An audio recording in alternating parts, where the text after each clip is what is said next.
52 ভাষা আন্দোলনে যারা শহীদ হয়েছিল বা যারা আহত হয়েছিল তারা বিনিময় চেয়েছিল না। 71 সালে এই যারা শহীদ হয়েছে বা যারা আহত হয়েছে, পঙ্গু হয়েছে, তারাও কোনো বিনিময় চায়নি। 90-এ আমি সরাসরি আন্দোলন করেছি, আন্দোলনে আমরা আহত হয়েছি, জেল খেটেছি, আমরাও বিনিময় কিছু চাইনি।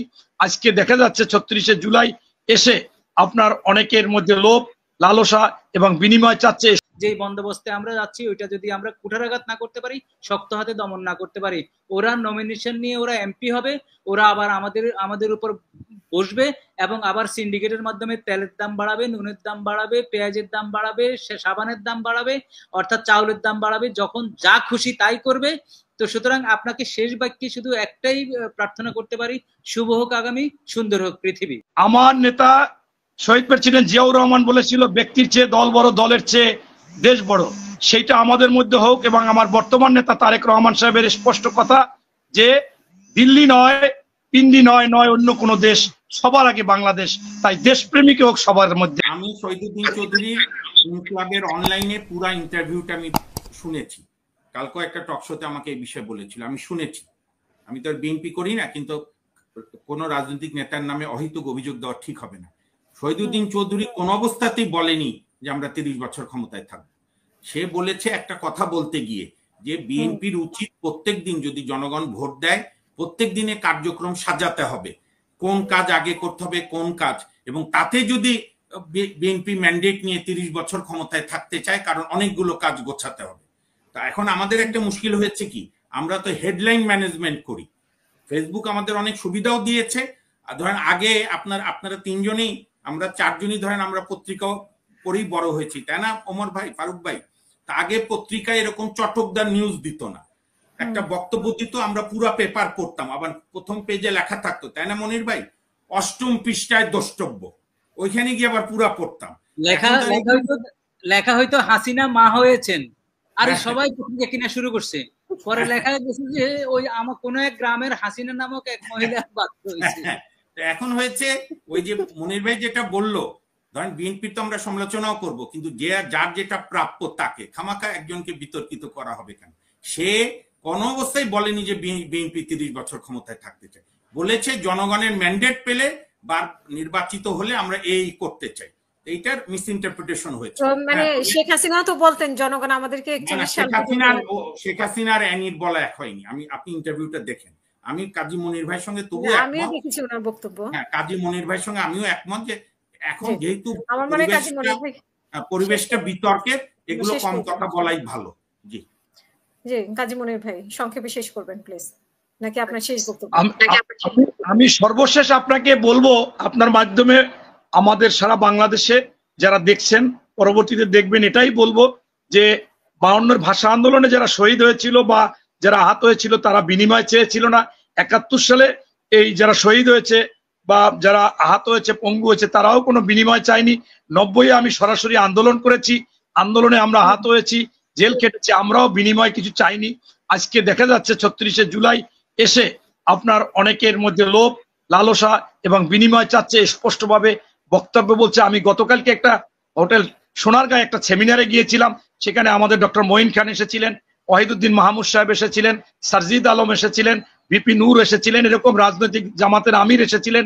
সেখানে আমি দেখলাম একটি নিরপেক্ষ সংগঠন, সেটা হচ্ছে যে আপনার ভয়েস ফর গ্লোবাল বাংলাদেশ, এই সংগঠনের মাধ্যমে সেমিনারটা হয়েছিল। সেখানে এই সারজিদ সাহেব সে বিএনপির সমালোচনা করলো, অথচ আমাদের যারা একটু মাত্র এটাকে সমালোচনা করেনি, কারণ এটা একটা নিরপেক্ষ জায়গায় ভালো ভালো কথা বলবে। কোথায় চাঁদাবাজি হয়েছে এই কথা বললো চট্টগ্রামে, অথচ আগের দিন দেশ টিভি সহ অনেকের জায়গায় দেখাইছে যে মিরপুরে তাদের এনসিবির নেতারা লুটপাট করতেছে, ওখানে ডাইরেক্টরকে মেরেছে শিক্ষা অফিসে।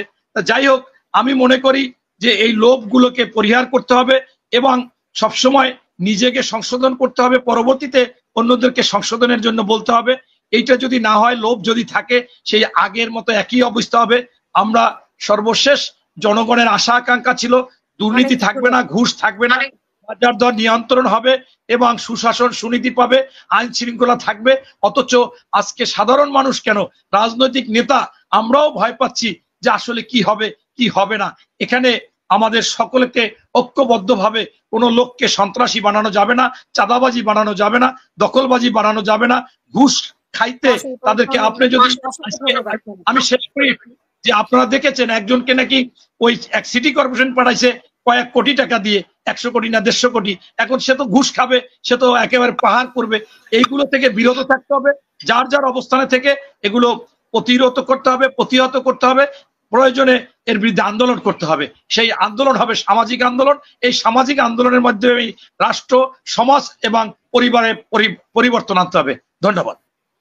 অসংখ্য ধন্যবাদ। আমরা শেষ করব। ওমর ফারুক, এক লাইনে যদি শেষ করেন। আমরা গতকালকে একটি রিপোর্ট দেখেছি, আপনিও নিশ্চয়ই দেখেছেন, যে সুইস ব্যাংকে 33 গুণ বেড়েছে গত বছর। তো আগস্ট মাসে তো শেখ হাসিনা চলে গেছেন, তারপরে কারা সুইস ব্যাংকে টাকা পাচার করলো? এক লাইনে যদি শেষ করেন। এটা তো হচ্ছে প্রতি বছরই বাড়তেছে, এটা অস্বাভাবিক কিছু না। এটা এখন আমাদের কন্ডিশন হয়ে গেছে, অর্থাৎ থানায় গেলে আপনি টাকা দিবেন, কন্ডিশন হয়ে গেছে।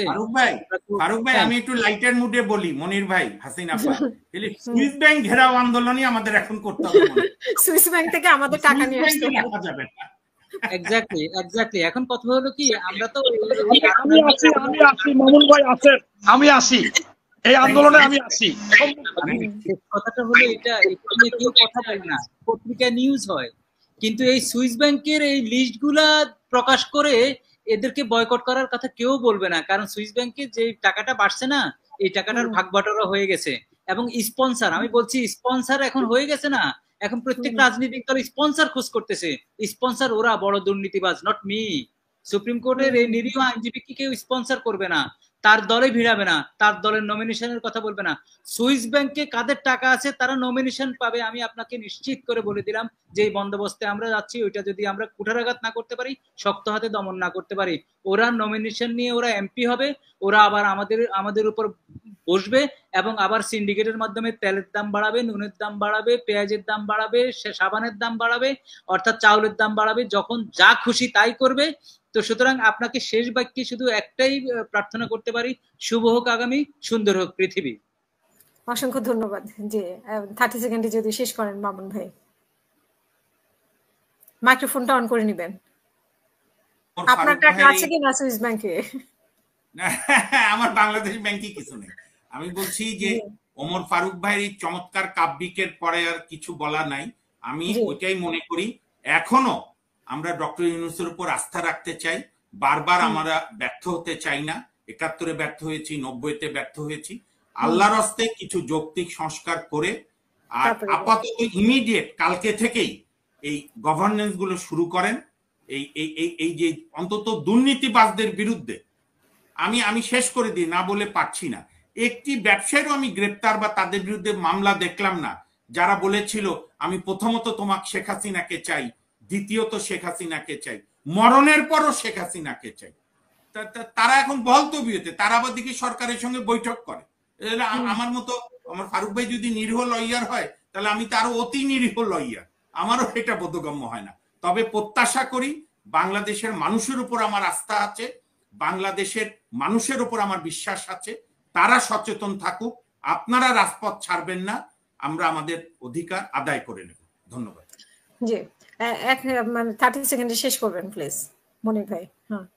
আমার নেতা শহীদ প্রেসিডেন্ট জিয়াউর রহমান বলেছিল, ব্যক্তির চেয়ে দল বড়, দলের চেয়ে দেশ বড়। সেইটা আমাদের মধ্যে হোক। এবং আমার বর্তমান নেতা তারেক রহমান সাহেবের স্পষ্ট কথা যে দিল্লি নয়, পিন্ডি নয় অন্য কোনো দেশ, সবার আগে বাংলাদেশ। তাই দেশপ্রেমিক হোক সবার মধ্যে, এই কথাই আমি বলে শেষ করছি। আল্লাহ হাফেজ।